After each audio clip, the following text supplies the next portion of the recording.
Non. C'est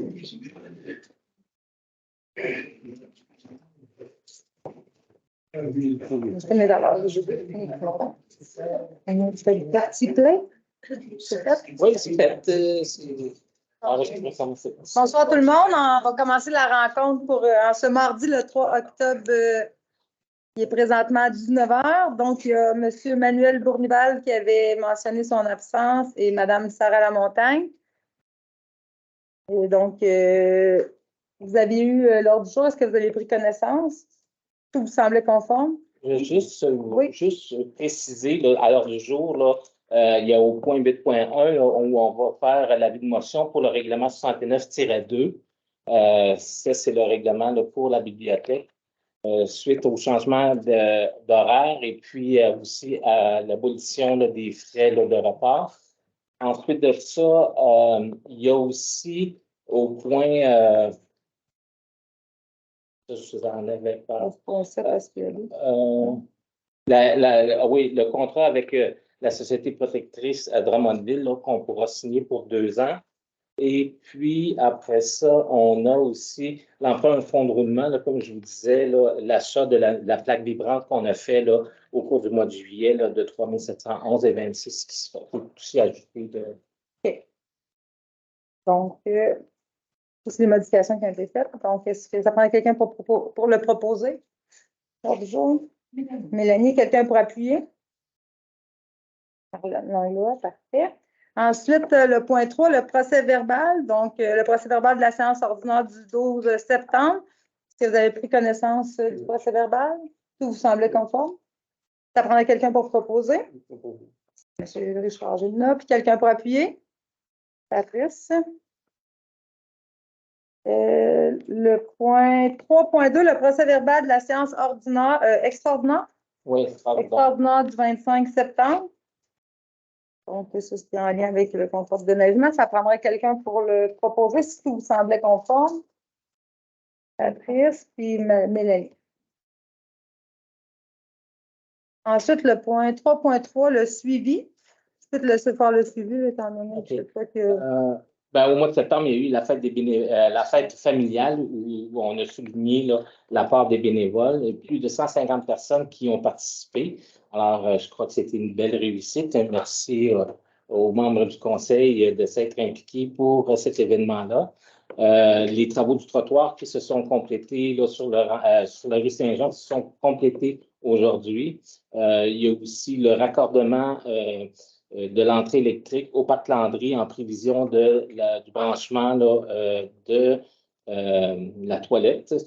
On devrait faire le fondement, le fond, là, la dalle. Là, il est supposé de venir voir en tout cas cette semaine là, la personne. Le taillage des haies de cèdre aussi qui a été fait. Il y a une invitation qui est lancée pour les bénévoles et aussi ceux qui voudraient contribuer là, à la fête d'Halloween. C'est le temps de ramasser les friandises.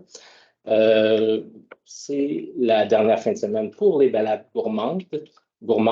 Alors, je parlais hier avec certains là, qui ont travaillé d'arrache-pied en fin de semaine. Là, et puis, ça connaît un succès là, phénoménal. L'invitation est lancée aux jeunes aussi qui fréquentent les écoles secondaires à déposer leur candidature au Conseil jeunesse de la MRC, au Conseil jeunesse MRCA, c'est de la MRC d'Arthabasca. Et puis, à suivre prochainement, le concours Plume pour les jeunes qui s'intéresseraient à la littérature. Là, bientôt, il va y avoir des annonces, c'est à suivre. Puis il y avait aussi là, le vendredi samedi, la journée de la culture, là, il y avait eu le tissage urbain là, qui avait été fait là, sur la clôture là, du Parc Rousseau. Qui apporte aussi. Oui. Donc, le point 4, est-ce qu'il y avait des demandes spéciales dans la salle? Non. Le point 5, est-ce qu'on avait de la correspondance? Non, aucune correspondance par le ministre. Donc, le point 6, la trésorerie, la liste des comptes. Donc, la liste des comptes est datée du 3 octobre 2023. Donc, le montant total des comptes payés est de 20 376,84. Le total des chèques et dépôts directs, 151 740,45. Le total des comptes payables est de 32 742,73 pour un grand total de 204 860,02 sous. Donc, est-ce que vous avez des questions en lien avec la liste des comptes?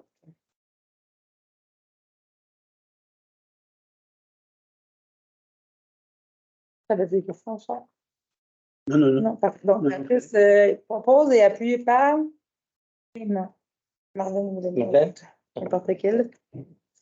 Donc, ensuite de ça, le point numéro 7, le rapport des comités dépôt divers des documents. Fait qu'il y avait le rapport mensuel des permis pour l'urbanisme qui a été déposé pour le mois de septembre. On avait juste un permis de démolition, si je me souviens bien.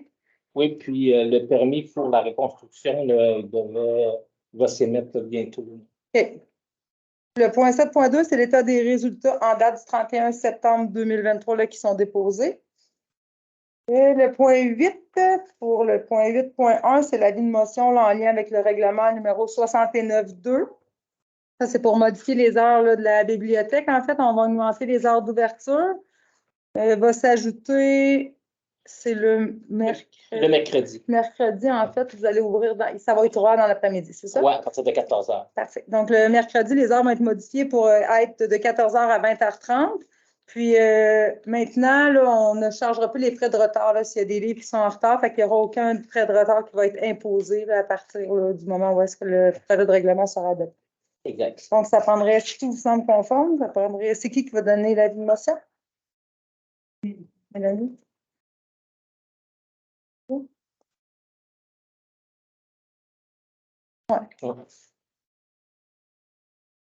Ensuite, le point 9, les affaires nouvelles. Ça, c'est la demande d'appui pour les sentiers pédestres. Ça, c'est une demande qui a été faite. En fait, c'est une demande qui est déposée à Desjardins.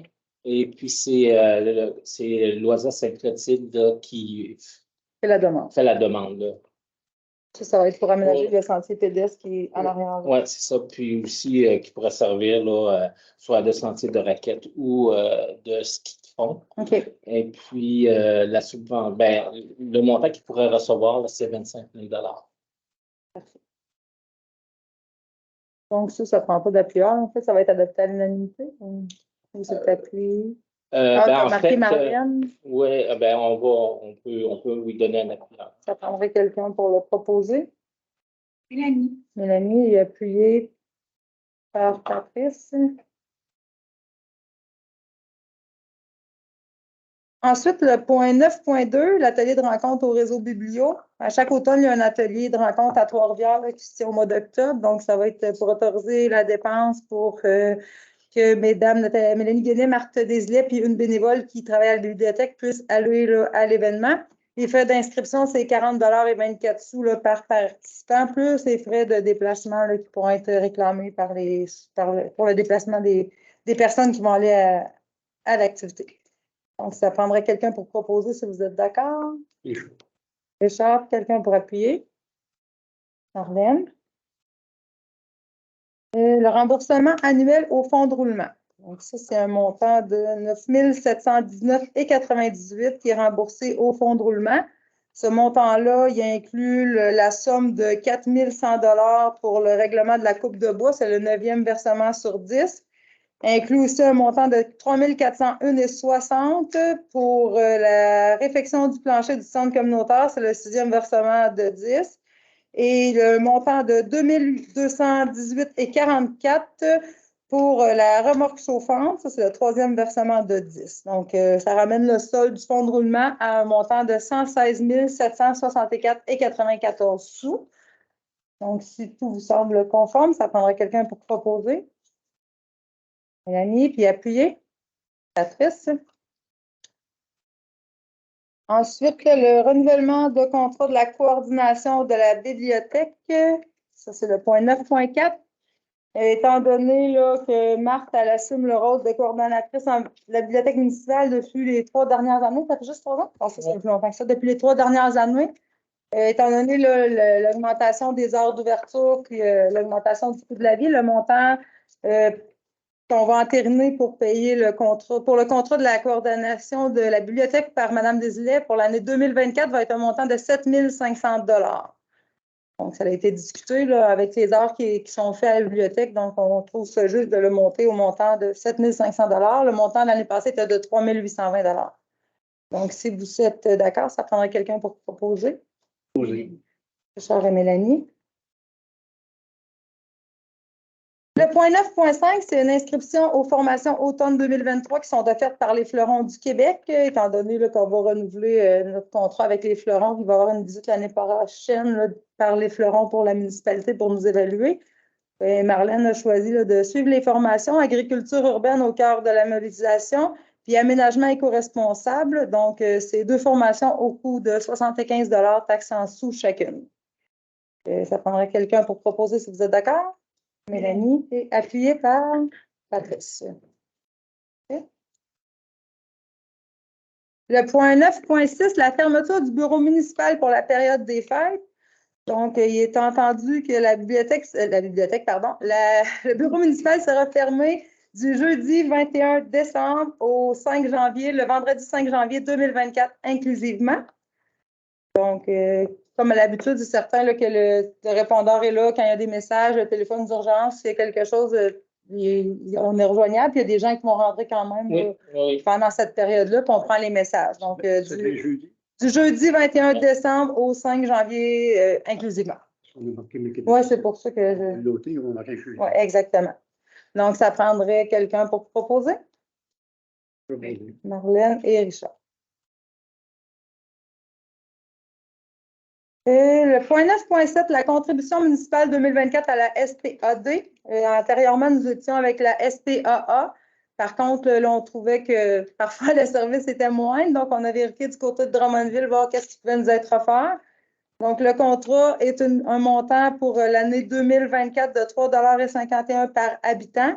C'est certain qu'eux, dans le coût, il y a le ramassage des animaux morts comparativement à la SPA, eux qui vont être cette année à 3,75 $ mais qui ne feront pas le ramassage des animaux morts. Donc, c'est pour cette raison-là qu'on a décidé d'aller avec la ville de Drummondville, la SPAD, là, en fait, du côté de Drummondville pour assurer notre service. 2024, ça va être un montant de 3,51 $. 2025, un montant de 3,81 $ par habitant. Donc, cette année, ça nous fait une somme totale pour 2024 de 5 770,44 $. Oui, pour 2025, bien, tout dépendra du décret de population là, qui sera déposé à ce moment-là. Fait qu'on peut pas estimer. Là. Mais on sait que c'est 3,81 $ par habitant. Ouais. Ça s'ajustera selon le nom. Parfait. Donc, ça prendrait un proposant ou? Oui. Ça prendrait quelqu'un pour proposer, c'est moi qui ai tourné trop vite. Patrice, quelqu'un pour appuyer? Hélène Guénet. Ensuite de ça, le 9.8, le remplacement de l'ordinateur de contrôle de la station de distribution d'eau. Ça, je peux te laisser. Ça, en fait, lors du conseil de septembre, je vous disais qu'on avait des problématiques avec l'ordinateur, puis finalement, ben, on doit le remplacer là, parce qu'il ne fonctionnait plus, ça ne fonctionne plus. Puis, ben, cet ordinateur-là, il sert à recueillir toutes les données au niveau de l'eau, les statistiques au niveau de l'eau qu'on doit quand même, nous, on a ces redevances-là à faire là, au ministère de l'Environnement. Mais tu fais le rapport en chaque année. C'est ça. C'est un montant de 5 803,80 $. Donc, ça prendra quelqu'un pour proposer. Marlène, quelqu'un pour appuyer? Non. 9.9, le demande à la CPTAQ par Mathieu Baudin, acquisition d'une petite partie triangulaire utilisée à des fins résidentielles. En fait, ça, c'est le lot 5 479 880, soit de forme rectangulaire. C'est qu'il y a une superficie de 202 mètres carrés et comme une pointe triangulaire. Puis là, ils veulent faire l'acquisition pour permettre à avoir son terrain se devienne comme rectangulaire. Puis la petite pointe, ben, c'est en zone agricole. Par contre, la personne à qui appartient la terre ne le cultive pas parce qu'elle ne peut pas se rendre avec sa machinerie. Donc, c'est pour cette raison-là que la demande est faite à la CPTAQ. Donc, ça prend quelqu'un pour proposer. Patrice, quelqu'un pour appuyer. Richard? Le point 9.10, la demande de partenariat de la table de concertation pour les personnes aînées de la MRC d'Arthabasca. Donc, en fait, on a donné, on a payé pour la contribution annuelle, c'est un minimum de 50 $. Donc, nous, on a payé un montant de 50 $. Et à ça, on a ajouté là, 4 billets là, au coût de 15 $ par participant. Donc, ça, c'était pour la journée qu'il y avait avec les personnes aînées à Victoriaville. Donc, il y a 2 billets que c'est Richard là, qui en a profité. Puis, il y a 2 autres billets qui ont été remis là, à l'âge d'or pour qu'il y ait des gens de l'âge d'or qui puissent participer à la journée. C'était Paty Bellan qui était là, pendant cette journée-là. Puis, il y avait des organismes sûrement à but non lucratif qui étaient là toute la journée. Oui. Donc, C'est pas mal intéressant. profiter de... Donc, ça prendrait quelqu'un pour proposer, pour appuyer la défense qui avait été faite. Mélanie. Quelqu'un pour appuyer Patrice. Ensuite de ça, le point 9.11, la contribution municipale 2024 au SUC. Donc, comme à chaque année, l'offre de service reçue par le service d'intervention d'urgence civile du Québec, la division de Drummondville. Cette année, c'est un montant de 2055 $. C'est une augmentation d'environ 50 $ là, comparativement à l'année passée. Donc, 1,28 $ par habitant. Donc, ce serait pour quelqu'un pour proposer là, pour qu'on puisse retenir les services du SUC quand on en a besoin. Donc, Marlène est appuyée par le point 9.12, emprunt au fonds de roulement. Bon, ça, OK, ça, c'est pour la nouvelle plaque. Oui, bien, au fond de roulement, là, il y avait l'achat du photocopieur là, avec les taxes nettes qui revient à 10 026,31.